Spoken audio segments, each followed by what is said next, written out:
Intervención de la FIFA en la AUF, todo lo que sucedió además este fin de semana, porque esto viene con novedades hace mucho, pero recordemos que Edgar Welker volvió de Paraguay y dijo: acá hay una sola solución y es firmar ese estatuto, que no lo votaron. El primer paso de la intervención va a ser hoy a partir de las 9 de la mañana en el Hotel Sheraton. La delegación de representantes del organismo y también de la Conmebol van a empezar a entrevistar a los candidatos para integrar este comité de regularización. Y una danza de nombres fue este fin de semana también impresionante. Por ahora serían 4 los que podrían ocupar ese comité de la FIFA. Estarían definidos entre hoy y el lunes. Ellos serán los que tomen las riendas de la AUF hasta el 28 de marzo, que es la fecha fijada para esas elecciones que quedaron pendientes. Hay 4 cargos a ocupar y muchos nombres sobre la mesa. Hay uno de esos 4 cargos que sería para un futbolista o exfutbolista, y ahí se manejan los nombres de Andrés Scotti y de Sebastián Eguren, 2 referentes de lo que ha sido este proceso de selecciones, sobre todo al comienzo de Tavares. Y después, en un momento llegaron a hablar de Diego Forlán también. También se mencionó el nombre de Diego Forlán en un momento entre los futbolistas que podrían participar de la intervención. En lo que hace a dirigentes, bueno, suena fuerte el nombre de Eduardo H., el expresidente de Nacional, suena también el del ex dirigente de Peñarol, Eduardo Goldi. Ambos ocuparon cargos en FIFA y en Conmebol, y eso generaría un primer vínculo que podría ponerlos en ese lugar. Y además, ambos aceptarían, además. Aceptarían, cosa que no hizo Alejandro Balbi, que hoy ya integra la AUF y a quien le habían ofrecido ocupar ese lugar y en principio lo habría rechazado. Se manejó también el nombre del expresidente de la AUF, José Luis Corvo, es otro de los nombres que está sobre la mesa. Se había manejado el de Sebastián Bauzá, pero él mismo se encargó en las últimas horas y en los últimos días, durante la semana pasada, de bajarse de esa posibilidad de integrar esta comisión regularizadora. Lo cierto es que además la FIFA no tiene un criterio definido para elegir a esos interventores. Hoy los 3 representantes que están en nuestro país, desde Argentina y desde Paraguay, irán entrevistando a los candidatos, ir recibiéndolos uno por uno. Hay 2 abogadas de Conmebol y un miembro de la FIFA. Exactamente. Que es hijo de un campeón argentino de la selección. 2 paraguayas las abogadas, un argentino el tercer integrante. Están ya aquí en nuestro país y recibirán a varios de los candidatos. Se busca a alguien que tenga un perfil con conocimiento en cuestiones de derechos, pero se busca también que no sean nombres totalmente ajenos al fútbol. Sonó también el nombre de Pedro Bordaberry y algunos preguntan por qué. Bordaberry fue ministro en su momento de Turismo y Deporte, cuando todavía lo era, un hombre muy vinculado al rugby sobre todo, pero desde ese lado al ambiente deportivo, y que nos confirmaba la producción de Desayunos Informales que va a ir a una entrevista con las 2 abogadas y el abogado, porque lo llamaron para participar, así que es uno de los nombres que está en el tapete como posible integrante de esta comisión regularizadora del fútbol uruguayo. Bien, fue uno de los nombres igual que más llamó la atención, ¿no? Que menos esperábamos, quizás. Sí, así es. Lo puso ayer sobre la mesa el colega Diego Muñoz, pero hoy el propio Bordaberry, insisto, le confirmó a la producción de Desayunos Informales que va a ir al hotel a participar de las reuniones, de las conversaciones y por lo tanto a escuchar la eventual propuesta para integrarse a esa comisión regularizadora. Lo que pasa es que también se necesita un nombre quizás ajeno al ambiente del fútbol, por lo menos una figura que vea las cosas con menos intereses y compromisos que es lo que pueden tener jugadores, Yo te digo que dirigentes. Pedro sale de la política y se mete en el fútbol. Sí.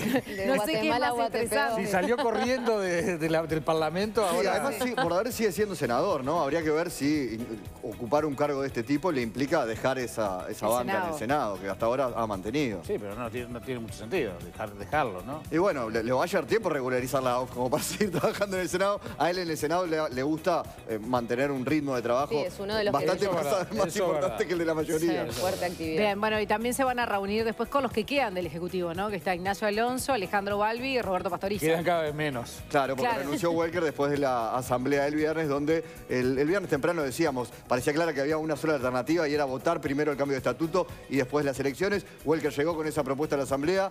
La mayoría de los clubes, por un voto, pero por mayoría le dijeron que no, y por lo tanto terminó renunciando. De los 5 neutrales de AUF quedan 3. Sí, bueno, y dieron a conocer en un comunicado en el día de ayer algunos clubes que son River, Liverpool, Defensor, Danubio y Wanderers, el punto de vista fue este domingo, explican el proceder luego de esa reunión que decíamos del viernes, donde no votaron, entonces, que se votara ese estatuto justamente de la AUF, que era lo que quería Welker y por eso renunció, y votaron sin recurrir al Tribunal de Arbitraje Deportivo, el TAS, que tanto hablamos, y a su vez no votar ese nuevo estatuto. Pero vamos a ver por qué decidieron ir al TAS y no votar el estatuto y poder interrumpir, seguramente por lo que decía Welker, esta intervención de la FIFA en la AUF. Y nos vamos rápidamente con el móvil de Desayunos Informales a hablar con el presidente de Defensor, Daniel Jablonka. Buenos días.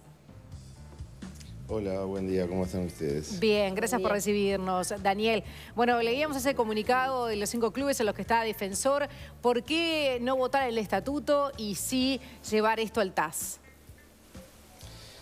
Sabes que hay un poquito de desinformación respecto a lo que pasó el viernes en la AUF.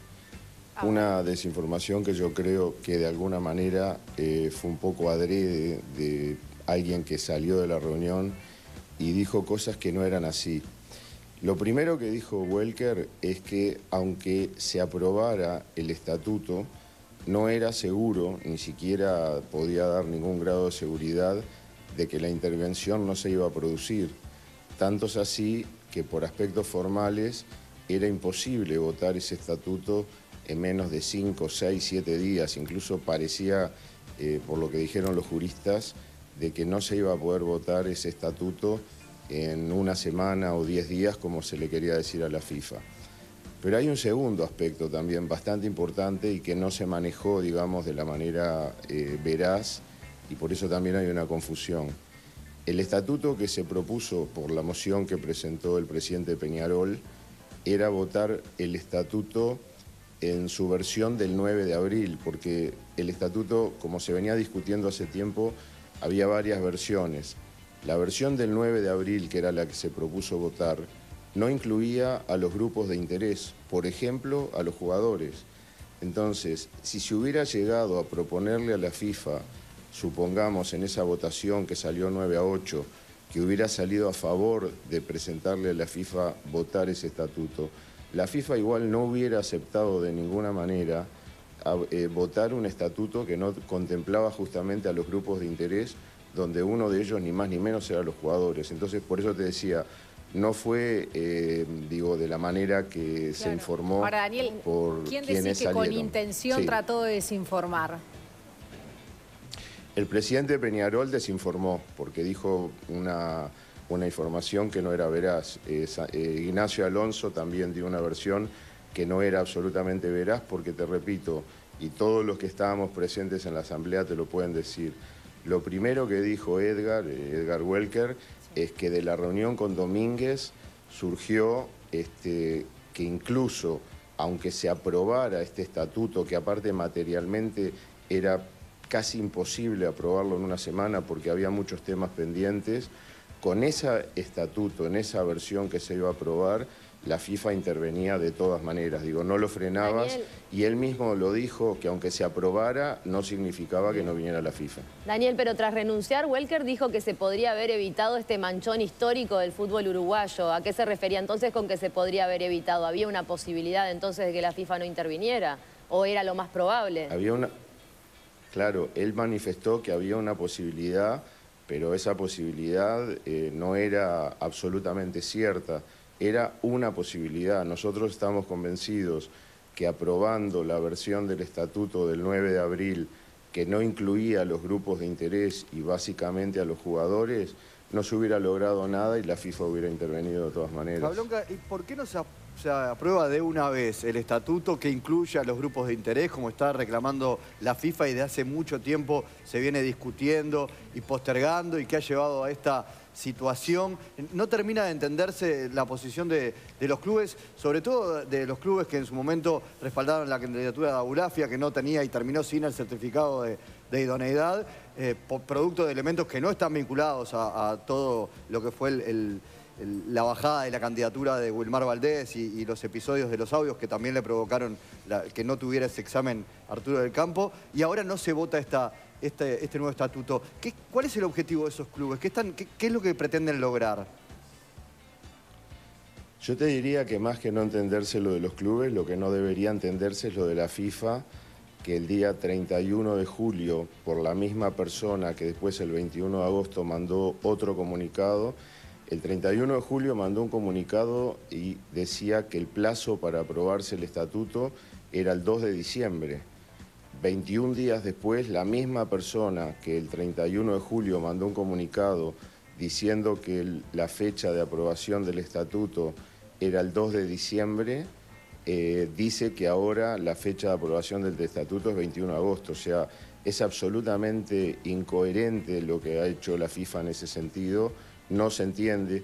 Como también, por ejemplo, te voy a decir una cosa, hasta el momento hay dos países de Sudamérica que lo tienen aprobado, no es que todos los países de Sudamérica lo tienen aprobado. ¿Cuáles son los dos países? Y nosotros le dijimos a la FIFA, Argentina aprobó un estatuto, no tenemos ningún problema en aprobar el mismo estatuto que aprobó Argentina, y sin embargo dijeron que no. O sea, creo que la incoherencia no viene por parte de los clubes y es lo que se debería ver y se debería analizar. Esto es algo que realmente creo que acá hay otros intereses que están jugando y que hacen que de alguna manera esto se vea como una negativa a aprobar ese estatuto cuando había una fecha marcada muy clara del 2 de diciembre. Y respecto a lo de los candidatos a la AUF respetó siempre los procesos que había que hacer. Cuando desde Conmebol se exigió un examen de idoneidad, determinadas personas lo dieron, los que aprobaron quedaron en carrera y los que no aprobaron el examen de idoneidad no iban a participar de las elecciones. O sea que no vemos motivos para que se diga que se incumplió algo.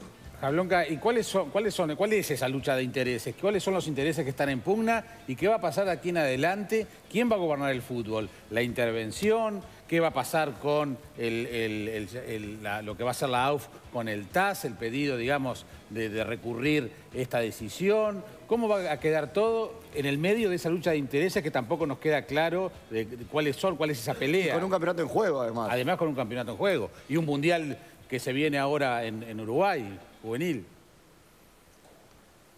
Bueno, ese mundial habría que preguntarse si Uruguay está en condiciones de hacerlo, porque según la FIFA, si no estamos en condiciones de autogobernarnos, bueno, habría que ver si la FIFA considera que sí podemos hacer ese mundial.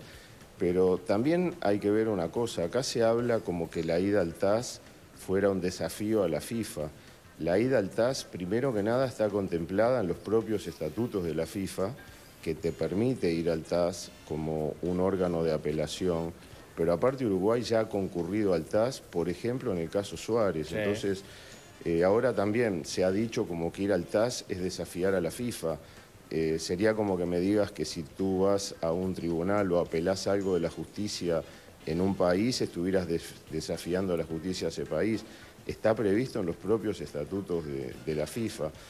Respecto a lo que va a pasar con la comisión regularizadora, como se la maquilla de alguna manera, que es una comisión interventora, y bueno, empezarán las reuniones con las personas, las cuales no solamente tienen que tener algunas condiciones que la FIFA propone, sino que también tienen que tener como condición de que acepten integrarla, ¿no? Porque realmente, yo siempre digo, una cosa es cuando te eligen libremente y democráticamente, y otra cosa es cuando viene una comisión interventora que decide poner a determinadas personas que no son electas para hacer una regularización del fútbol.